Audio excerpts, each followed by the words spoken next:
طبعا جولة تخبل ويا الشباب اكيد. حج فراس ايه كرم والنعم من كرم. اليوم جمعة مباركة، جمعة مباركة. أحلى سفرة ويا الشباب الذهب. ايوه كبسونة راحت عليهم. اذكر اساميهم، لا اذكر اساميهم، لا تقول كبسونة. طبعا هذا الجسر وصلنا له والاجواء عالميه وراقيه جدا جدا. هنا عند الشباب هذه طبعا المصور المبدع. هاي شتوية. ايه هي الاجواء فعلا هنا شتوية. اي خوش اجواء يعني. عندنا هنا شباب يمشون. حبيبي وعليكم السلام.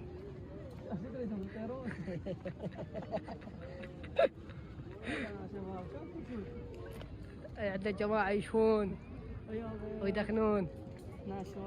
هنا ابو فطومه سحبه. احنا منتظرين واحد يسحبه، حط ايده سحبه ما يخاف من الله. سحبه. صعدنا الجسر. هذا الجسر طبعا خلينا اوريكم الشط. طبعا انتم من خارج العراق عايشين بذله. شوفوا اجواءنا احنا بالعراق. شوفوا بس بالعراق.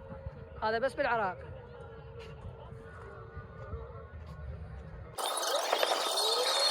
وهنا صعدنا على الجسر. تعرفون الاجواء كلش حلوه وجميله جدا جدا. العوائل والشباب والاطفال يلعبون، ونص صاعدين بالسفينه ونص على الجرف مالته. الجو يعني لا هو بارد كلش ولا هو حار يعني. اجواء كلش حلوه يعني جميله جدا. هنا حبوا الشباب ياخذون كم لقطه صور. تعرفون بعد يعني جينا لازم صور وكذا. السلام عليكم حبيبي. وعليكم السلام ورحمة الله. تعال حط المايكات، حط المايكات وافتح شو اسمه وخلنا. من هو النبي اللي قطع راسه؟ من هو النبي يلا من هو؟ هو الانبياء قطع راسهم. امام الحسين عليه السلام قطع راسه. الامام حسين امام مو نبي. ما اعرف النبي عن. ما تعرف النبي عن الامام؟ الامام جاي لحيتك شنو المكبر هاي؟ مين؟ هذا ما يعرف الامام من النبي. لا طفل بس اعطني اياه. لا حلو.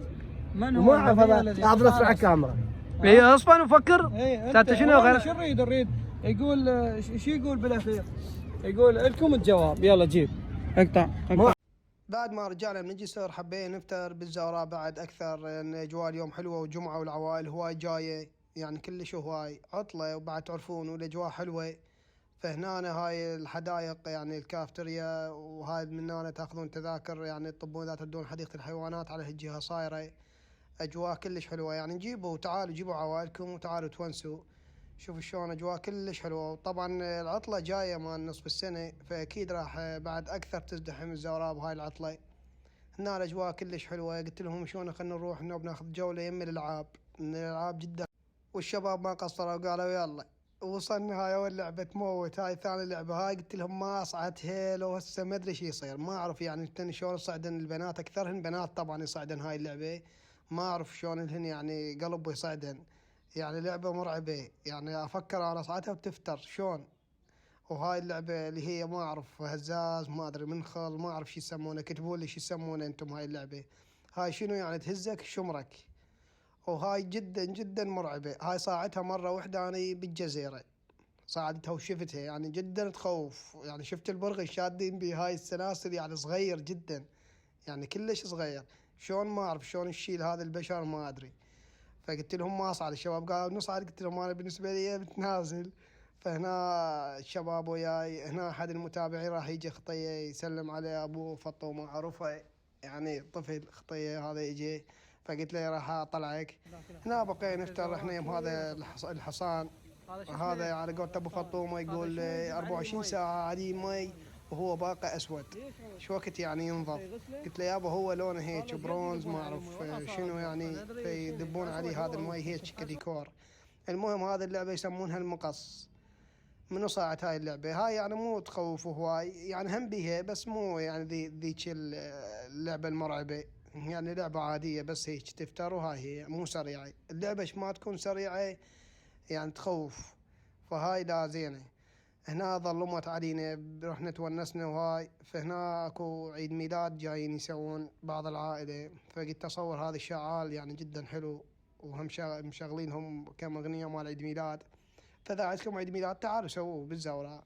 اجواء جدا حلوه وجميله جدا جدا. هنا ابو فطومه بدا يسوي لقاءات حلقه عنده باليوتيوب. فبدا يكض بالرايح وبالجاي. وهنا فراس على الكاميرا وقف على الموبايل قلت له وين ماض راسك انت ما تقول لي يقول لي غير افطر وياه وين يروح. فبدأ يسأل هنا بالشباب واحد واحد. هنا طلع موبايله هذا الشاب. هنا ابو سترة عجبني صورته طبعا. شباب يباوعون. فما رضى يسوي لقاء ابو سترة هذا الولد جدا يعني ولد مؤدب وخلوق. فهنا تعبنا كلش. وهاي الخروجية وديلاب الهوا هذا ما صاعده عمره وحياتي بالزوراء ابد. بس من كنت صغير صاعده يعني بالمدينة شنو يمنا فطومه قاعد بسيارته ما يندلع بالمنطقة. انا من هناك وشفت فما صاعده من تلعب. شنو بعد؟ اجواء جدا حلوه. هنا ندور على السياره. ابو فطومه يقول ذبيت السياره وما عنده. يلا شايفين هيك واحد وانا شفتها من بعيد قلت له ليش سيارتك. هنا طلعنا من الزوراء قلنا خلينا نروح بعد نشوف وين نتونس. والشارع جدا حلو. شوف هذا الشارع شلون مرتبين من الزوراء. هاي الاضويه الاناره لا تتمادى جدا مرتبه. اولاد التحرير يعني تفتح النفس تمشي بسياره. لا يعني صدق تفتح تتمادى. النفس. راح نطلع منها على العلاوي. الشارع مرتب ونظيف. نتمنى شوارعنا كل بغداد تصير هيك جميله.